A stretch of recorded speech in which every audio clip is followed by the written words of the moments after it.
Nag-viral na interview ng DZRH sa doktor na nagsabing hindi safe ang COVID vaccines kinontra ni DOH Secretary Duque. Hindi pinalagpas ni Health Secretary Francisco Duque III ang pahayag ng isang doktor na mas delikado pa ang COVID-19 vaccines kesa sa virus. Sa panayam ng DZRH, umapila si Secretary Duque sa publiko na huwag basta maniwala sa mga anyay nagmamarunong at gusto lamang siraan ang bakuna.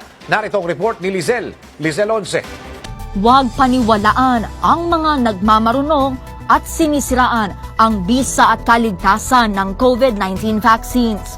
Ito ang apela sa publiko ni Health Secretary Francisco Duque III kasunod ng viral interview ni Dr. Romeo Quijano. Una nang sinabi sa DZRH ni Dr. Quijano na mas delikado pa raw ang COVID vaccines kaysa sa mismong virus, bagay na pinabulaanan ni Duque. Sa interview sa programang 2x2 ni Anthony Taberna at Jerry Baha, sinupalpal ni Duque si Dr. Quijano na nagsabing marami na raw namatay dahil sa COVID vaccines. Idiniindi ni Dr. Maricar Limpin, presidente ng Philippine College of Physicians, mabisa ang bakuna laban sa severe COVID-19 batay na rin sa pag-aaral ng maraming eksperto. Dagdag ni Duque, masusing sinusubaybayan ng mga eksperto ang developments ng bakuna at sila ang dapat paniwalaan, hindi ang mga gustong manlito at manggulo.